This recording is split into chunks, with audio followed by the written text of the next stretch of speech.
Welcome to the High Value Sales Show of Eversprint.com. I'm Malcolm Louie, the managing member of Eversprint, and today we're speaking with Bogdan Negru, the co-owner of SourceMatch, recruitment solution specialists who are experts in recruiting. Welcome to the show, Bogdan. Thanks for having me, Malcolm. Bogdan, you grew your company's revenue from $1 million in 2014 to $2.1 million in 2017, a 111% increase, and in 2018 you hit around $2 million. Before we talk about how you grew your company so fast, can you briefly share what your company does beyond my quick intro and how your company differs from the competition? Of course. So SourceMatch is an international company, and we recruit and have offices both in North America as well as in Europe. And our clients span from North America, Europe, South America, Asia, and including the Middle East. So both of these offices give us access to a wide range of countries that otherwise would have been difficult to do just from the US. What I think makes us different from some other companies out there doing recruiting, I'm sure that we've discovered our own model in delivering recruiting. There are three major differences, and the first one is what I call the pillars of successful recruiting. We do a lot of research and trying to have in-depth understanding of the job as well as the candidate. What's not visible, for instance, in a job description, the actual work environment, what makes a candidate stay with the company after 3, 6, or 12 months, skills and organizational-wise, management style, and real expectations that actually reduce the risk of a poor fit. When it comes to the candidate, of course, typically you get a resume. What we always try to do is get depth of understanding about who the candidate is beyond that resume, and talking about their behavior, what drives them, how they connect with direct reports, their peers, management, and we include assessments in what we call a candidate presentation package that really gives the hiring manager a 360-degree look over that candidate. After the pillars of successful recruiting, one other major difference between us and others out there is that we have a dedicated recruiting project team for each of our clients and each of their recruiting objectives. So instead of having teams working on several positions at the same time, we have them focus on each and every specific job order from our client. So that gives us the flexibility within that team to have a split between researchers that dive deep into all the possible sources of candidates, and especially the unconventional ones, which will lead to passive candidates. The third major difference is our financial model. Because of the first two aspects that I mentioned, we'll ask clients to show the same level of commitment by putting forth a startup fee. Now, this is important because it puts the client in a position where they have to figure out, is this something that we really want to do? Is this something that we need, or is it just nice to have? So we're trying to match the same level of commitment that our team puts forth with what the client needs. All right, fantastic. Now, you doubled your business from 2014 from $1 million to $2 million in 2018. What were the drivers behind that? I'd like to mention a couple of them, and starting with partnerships. We work with companies that have, we think, complementary services to ours, such as PEOs or employers of record businesses around the world. And as we work together to help various clients to set up shop either in new markets here in the US or in new countries through our office in Europe and in Romania, we basically do the recruiting part and help our clients with the recruiting strategy and how to get to the best people in those markets. And our partners take it from there. So they will cover everything else in terms of administering the new presence there. So this is very appealing because it comes all packaged in a one-stop shop for our clients. And so they like that kind of solution instead of going and searching for individual vendors and trying to stick everything together. The second aspect and the biggest driver of our growth has been our team. I strongly believe that an organization's ability to grow is only as good as its ability to attract, retain the best talent, but also to help them develop professionally. An approach to, whatever they learn, their expertise, skills, knowledge, it all goes with, helping them make sure that they advance during the time they spend with us. So whenever somebody joins the team, I tell them, look, my main purpose with you is that I help you grow as much as you can in this role. And whenever you leave, you take all of that with you. You're not leaving it at the door. So I want to make sure that I help people really develop as much as they can during that time. So these are the two biggest drivers that I would assign to that growth that we had. Do you have a third driver? Or just two pretty much covers it? Those are the two that okay. Can you talk a little bit more about partnerships? Can you give an example with some specific details of at least what you can share of that partnership? Like, who was the partner? How did you work together to help each other's business? So, for instance, I'd like to mention Safeguard. Safeguard International is a company that really helps clients set up shop in new countries. And they will take it everywhere from, basically covering everything in terms of payroll, making sure that all the taxes are paid, that there's an actual entity to take care of those employees without the client having to actually open their own entity and having to deal with all the local laws and all of that. Of course, for that to happen, they need to figure out who are the people that we need to have in place to start that, team. After a few years, if that runs well, some of the clients will prefer to pick that up on their own and say, okay, we have our own entity. We'll take that nicely running engine and we'll put it under our umbrella.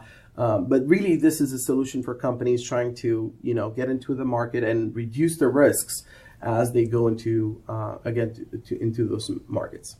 So Safeguard International, when they're helping their clients step into office and their client needs help with recruiting people, then they will refer SourceMatch to them. That is correct. And so, of course, we spend a lot of time to make sure that we get all the things in place every time that we work with them to find those candidates. Right. Now, do you have any sort of exclusive arrangement with Safeguard, or do they refer other recruitment firms as well?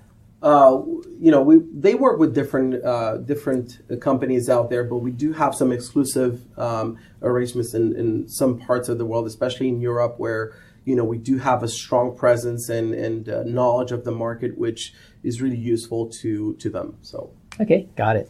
And in regards to your second driver, you talk about building the team. Can you talk a little bit more about that? Like, how big is your company now, and how did you go about building that team?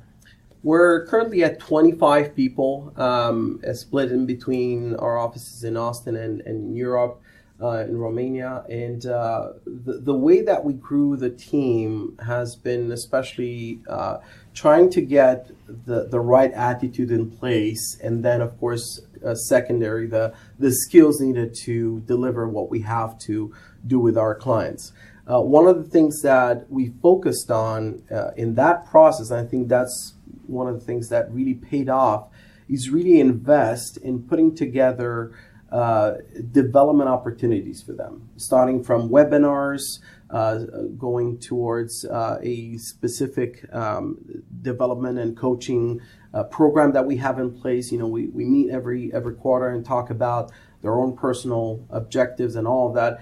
And so we give the people the opportunity not only to work at SourceMatch, but also to pursue their own goals, to pursue what's important to them, to pursue their own aspirations, to pursue their own dreams and goals, and I think that, once you start treating employees as people with a lot of potential, they will see that, they will appreciate it. And it comes down to putting into practice what you taught.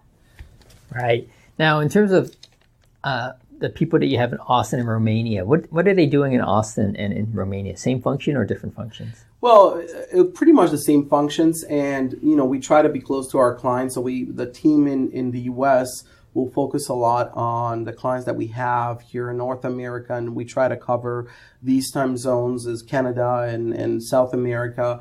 And the team in Europe will provide some assistance to the team here in the U.S., but we do have quite a significant number of clients throughout Europe and Asia and Middle East that we service from that office. That makes it easier for us in terms of time frames and so on. And how do you go about hiring the people?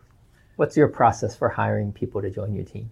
Well, it's pretty much what we apply for our clients, really. I like to think of it as a proactive means of finding people. We don't just post a job and hope for the best.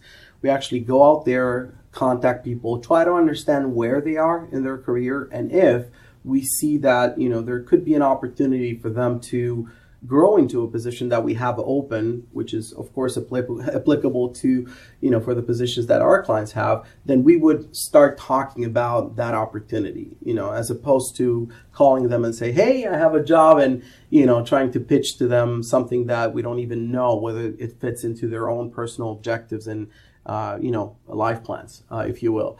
And so we take it from there and trying to understand where they are and how and whether we can actually provide them with something that they would find attractive as a career move. Mm-hmm.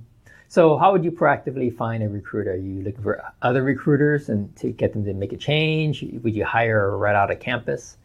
Both of those, I think. We look for fresh graduates as well as recruiters with experience. We tend to have a continuous recruiting type of approach.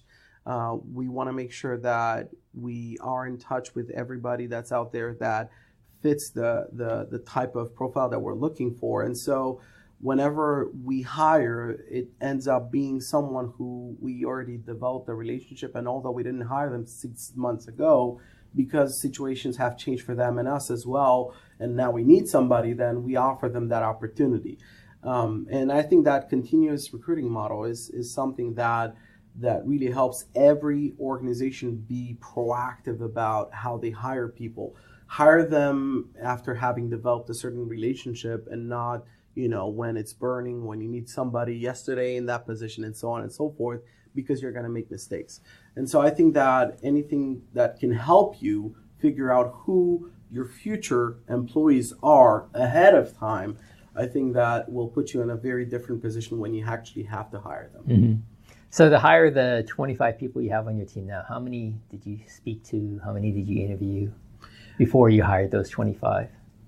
I'd say about 50% of them. When I joined the company, we already had the other 50%, but the other 50%, it was a process like that where we got in touch with them, and we noticed that they're in a spot where we thought they could improve, they could have a lot more potential if they joined us.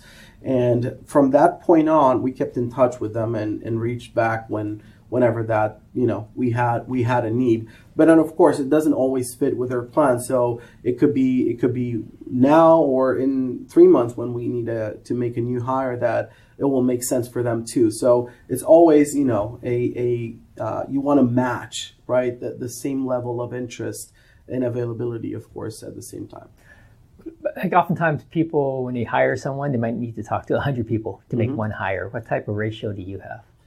Well, this is interesting because when you have to talk to 100 people to figure out that one hire, then something doesn't happen, or it doesn't work really well in your recruiting process.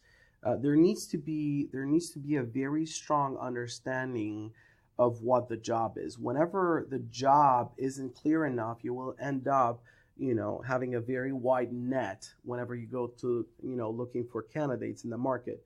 So what we try to do is make sure that we have and we split the requirements of each job in the must-haves and the nice-to-haves, and try to narrow down the people that we connect with, as opposed to talking to 100 candidates at the same time. This is also something that shows up in our recruiting process with our clients, where instead of sending them 50 resumes for each position that they have open, we only limit that to 3 candidates. That's our number. So we promise 3 candidates that are interested, available, qualified, and they're also at the right career, stage to make that transition into the new job. So all of a sudden, the discussions that you have, are, much, there's a smaller number of those as opposed to talking to too many. Well, in some of the companies I speak to, some of the business owners, they mention how there are some soft criteria that aren't easy to quantify. Right? Do they have the discipline? Do they have the gumption to go out there and be proactive? Are they likable? Right? Those sort of things. Hard to screen. Right. You can't screen likability so much, right? So hence they end up talking to a lot of people to see if those soft criteria are there. So how do you handle those sort of criteria? There's a couple of ways you can do that, and some of them more scientific than the others. But the first one is whenever we talk to candidates, we have an in-depth interview with them. And instead of just talking about their skills and experience, we also ask some situational questions like, have you had a difficult project? Now, how did you get out of it? If you didn't, make it, what did you learn from that experience? What don't you like about your current boss? All these situational questions help us see a different facet of that candidate. And of course, they will answer. Some of them will be more transparent and some not. And really, the level of transparency shows you how genuine they are in their answers. And that helps you kind of probe into who they are really when nobody's looking. And I think that's really important. The second more scientific way of looking into that are assessments. And we use a wide array of assessments that help us figure out aspects such as loyalty and, they're interested in really delivering high quality every time and everything they do. And so when you look at these things together with an in-person interview that the client will do, they have all of a sudden 3 times more information as opposed to just the resume. And so that's what we're trying to give when I was mentioning the 360-degree candidate presentation package. It comes down to, how can we take the guesswork out of the hiring manager's job when they hire a candidate. Right. So for you to present 3 candidates to your clients, how many have you spoken to? Well, it will be in 2 stages, really. We tend to reach out to about 20 to 30 candidates for each role. And we have a preliminary discussion with them to figure out, again, where they are in their career, whether it even makes sense to talk about a role. So that's going to be kind of a, if you will, a pre-screen. And then, for those that really have an interest, it's going to be about 10 of them or sometimes even less, where we go into an in-depth interview. But at that level, the 7 to 10 of them really have confirmed that they're in a good spot in their career, that they have interest, they are available, the minimum qualifications are met. And so these discussions really help us figure out who of those candidates actually fit from a cultural standpoint with the organization that, we're looking for them to be hired in. All right.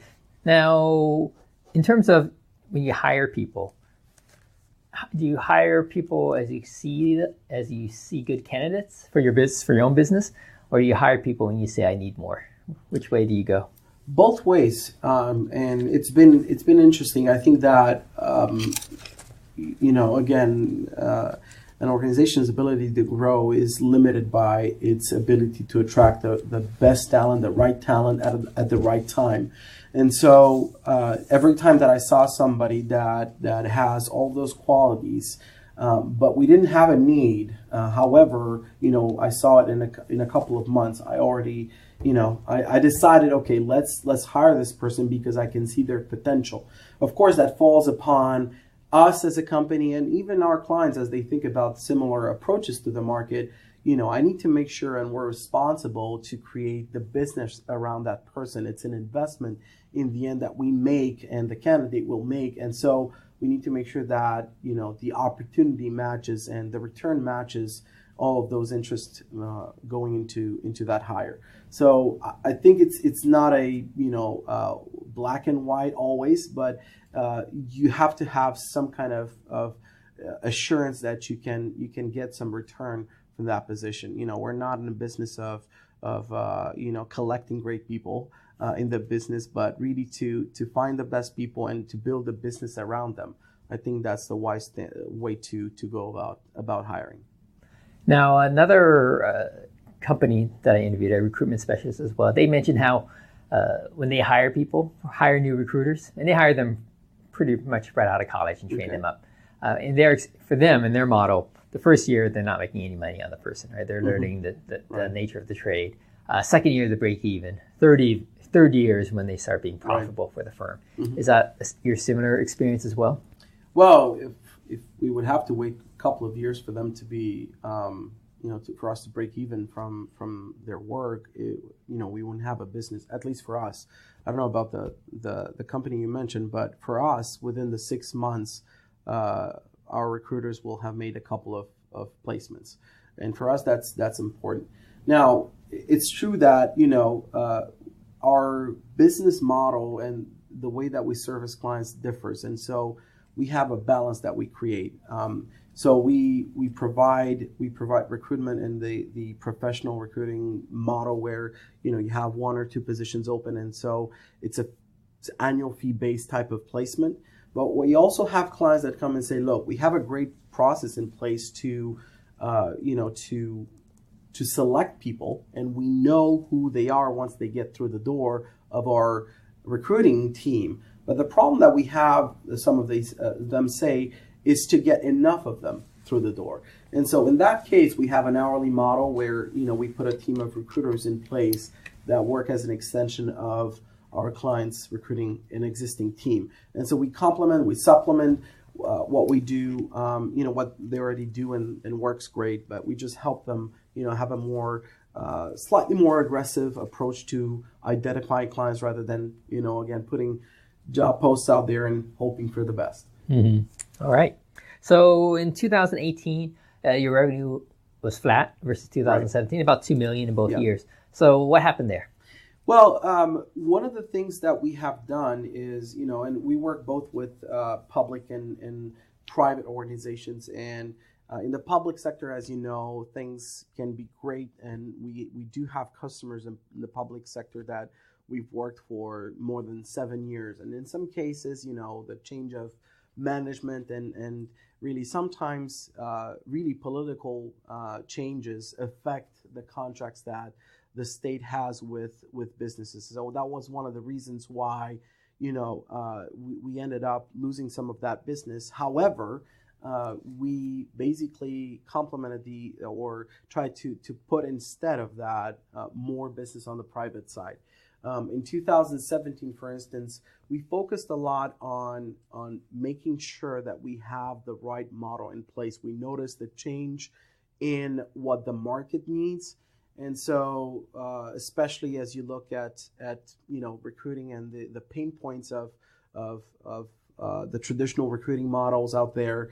And so when we got that to a point where we felt confident that we have a solution that can repeatedly provide high quality candidates and high quality recruiting solutions to our clients, 2018 was the moment when we started adding more and more clients based on that kind of upgraded model, if you will, that we managed to kind of chisel out in 2017. Okay. For 2019, how are things looking? Things are looking great. So we're looking at a 25% growth this year. There are a few things that are exciting for us this year. The first one is technological. We are in the process of working on an artificial intelligence component to our volume recruiting. And of course, most people, when they hear artificial intelligence, they imagine a little robot doing the entire recruiting process instead of human humans out there. But that's not what we're doing. We're looking at the things that are standardized, the structured applications, some of the things, when you have check marks in applications, those are the things that we want the artificial intelligence component to help us with. When it comes down to the, custom experiences of candidates, what they did in the previous jobs and all of that, that's still left on our, recruiters, and we count on them to make the actual decisions about who goes forth and who does not. But there's a lot of automation also involved into, making sure that, candidates are sent the assessments, and once they're done, we send them forward to the next stage. If they forget to complete a certain stage of the process, we remind them via email, via phone calls and text messages. So all of that goes under the umbrella of automation and artificial intelligence. And so in the end, what that helps us do is be faster, and also make sure that our team focuses on the most added value part of what we do, and that's relationships and, obviously human interaction. Now, the second thing that, we're looking to maximize in 2017 is our model, really. We think that our model has become increasingly interesting to companies as the market shifted towards highly digitized processes out there. So the risk with that is when recruiting becomes a transactional process and we lose track of all the important aspects, such as the human side of a job when it comes to the employee, their interaction with internal and external stakeholders, and really the complexity of each candidate. They're a real person. They have families, aspirations, different personalities, and they have to overcome challenges and all of that. So we, as a company, we focused on making sure that our recruiting model does not lose the attention and focus that needs to be given to that part of who the candidate is, and whatever we do in terms of being the connector between what the client needs and what the market has to offer. So these are the two aspects that we're really focusing on in 2019, and we want to build up in our business. So to grow your business 25%, you're at $2 million last year, so looking at another $500,000 in revenue. Right. Do you need to hire more people to hit that target? Absolutely, and we have already started. We just hired somebody both here as well as in Europe in terms of sales. And what we are looking at is to customize and really what I like to call balance our go-to-market strategy, both inbound leads as well as outbound leads. It's great to sell through alliances, partnerships, and so on. But of course, that's limiting to, in terms of who in the market is aware about what we do, and why we're different. So we're putting a lot of emphasis this year, or more than we have in the past years, in two areas. First is digital marketing, and that's content creation, and then digital marketing campaigns to promote that content and the value that we can add to our services. And second, we're putting together a team of sales professionals that act as consultants to our clients. I think that we have the responsibility as recruiters to consult our clients as to what's the best solution for what they need. I think that recruiters sometimes forget about their role of being that consultant that helps clients figure out what works for them, what doesn't work, what can they improve in terms of recruiting and what not. It doesn't come to, how can we make sure they buy from us and, they give up on their own recruiting. No, we have to work together with whatever works in the organization of our client. And if we need to add anything to that, we'll add it. If we can add value through what we do, that's what matters. Going back to your digital marketing comments, I took a look at your current pay-per-click and SEO presence. Didn't see any pay-per-click ads that you're running now, and not seeing a strong SEO presence. What's your take on those two channels? Correct. It's been something that we haven't focused a lot on. I think for us last year was a time when we wanted to figure out what, and how do we create content that is valuable to our potential clients. If I were a client, what would I want to know? So we looked at all the possible sources of questions, and people, human resources managers and recruiters ask all kind of questions out there.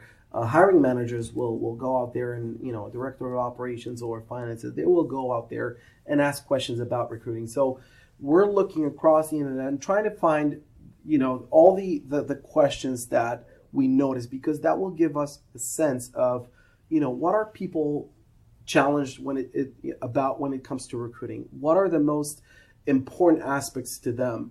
And so we create our content based on our own experience as recruiters, and trying to create value and to provide them with some practical ideas that they can put into practice then. So we started with that last year, and we focused on that. And again, we're a company that has bootstrapped everything that we've done in the past few years. So that was the first step we've done last year. This year, we're focusing on getting to the point that you mentioned in terms of having ads in place and making sure that our SEO is in the right place and so on. Okay, great. Now, are you going to do it in-house, your SEO and your ads, or are you going to find a partner to help you with it? Definitely a partner. We're currently in touch with a company from Europe that has experience in various markets across the US and Europe.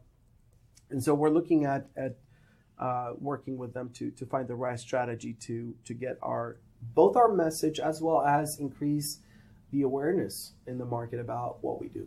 Right. Now, the strategy that you outlined so far is more of an inbound marketing strategy. Correct. What are your outbound marketing plans? The outbound marketing plans is related to the team of sales professionals that I mentioned earlier. I think that many times, companies will have trouble, even if they try to search people on the internet to find recruiters on the internet.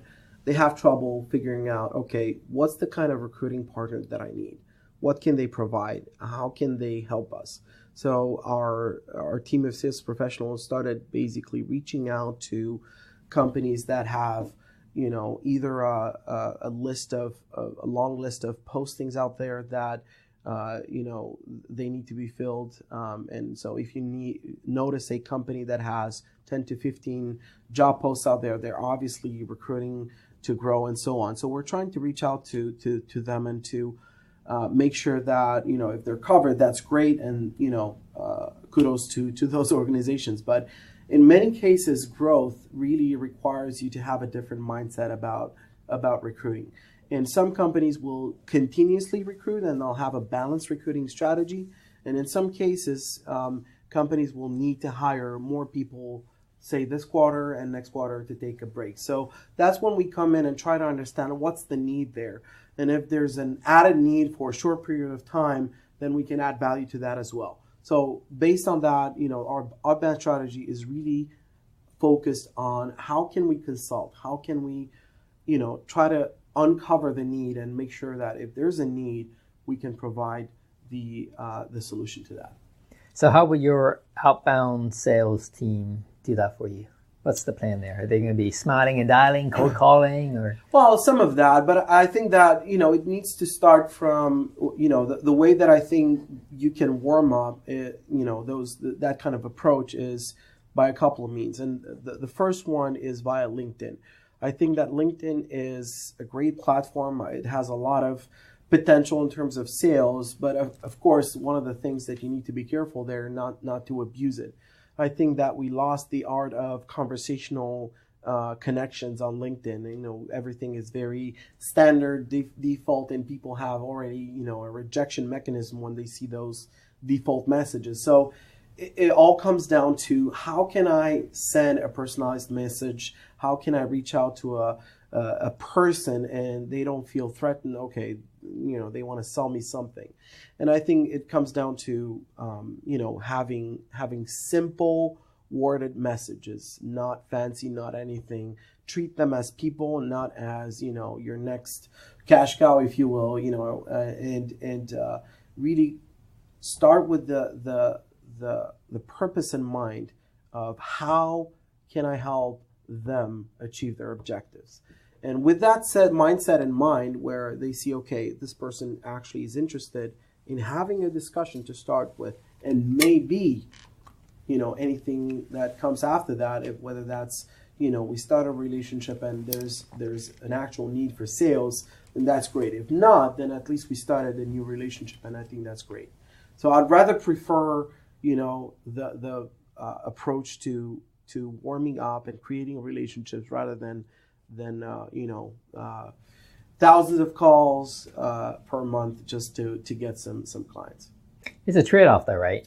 There is, and I think that in some cases, because you're only going to have access to a certain number of people on LinkedIn, and only a certain number of them will actually respond. So you still have the ability to call and make yourself known through the traditional means of getting in touch with people. But even then, I think there's a difference between calling in order to get a call to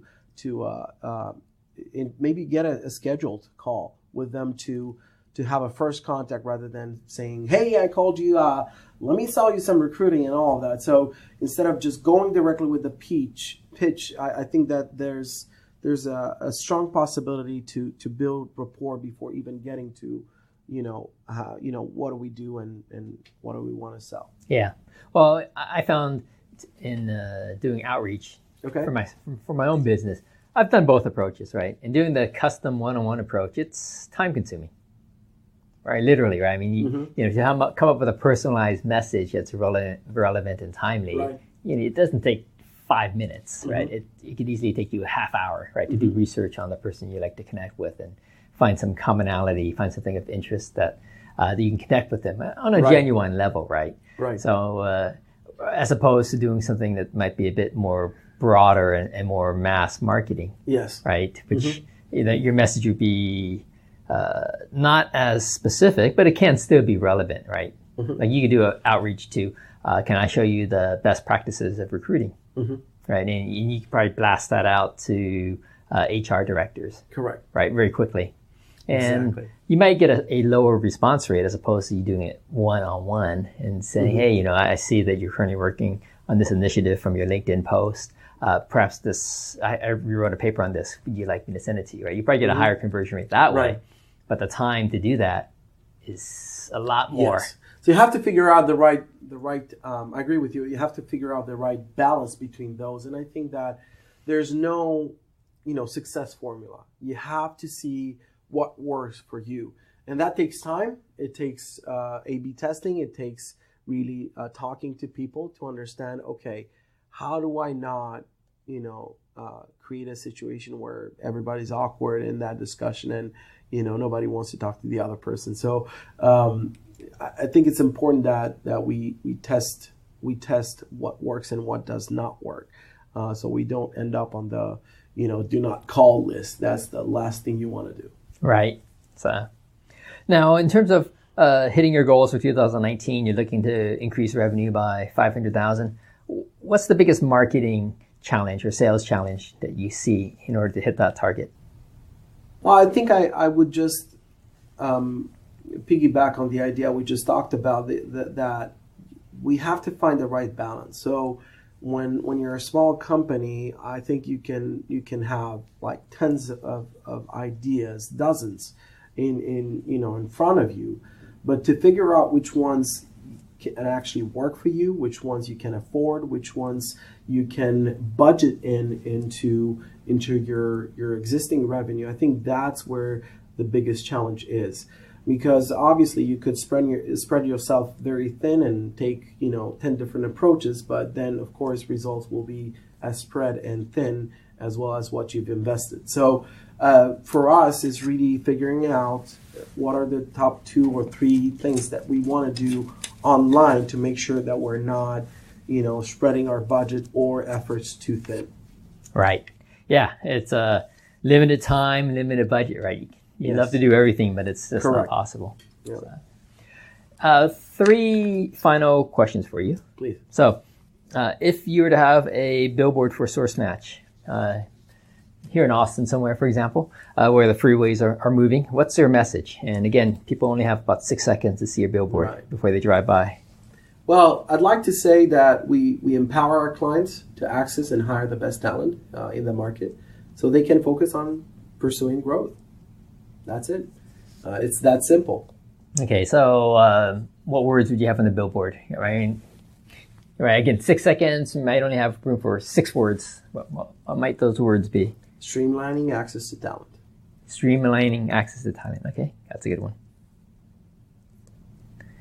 And the last 2 questions. Who are your ideal clients, and what's the best way for them to contact you? Well, our ideal clients are companies that are expanding their teams in a very short time frame and their footprint either nationally or internationally. They're looking for ways to improving, supplementing, or complementing their recruiting efforts. I think that's really important, and really not. We're not in the business of replacing recruiting teams. We're in a business of assisting recruiting teams in those companies. So, and for those companies that want to get in touch with us, feel free to shoot us a message at gettoknowus@sourcematch.team. We'll be happy to discuss with you on a right time to have a call and for us to learn more about what you do, your goals, and your objectives for this year and the coming years, and to hear about your recruiting strategy and how we can add value to what you're already doing. All right. Got it. Bogdan, it's been great having you on my show. I really enjoyed hearing how you grew your business so fast. Thank you for the opportunity, and hopefully we can again chat in a few years and have a different discussion about where we are. A few years? I think we need to do 1 year and talk about your growth for the year. Well, you're a busy man. Yeah, we both are.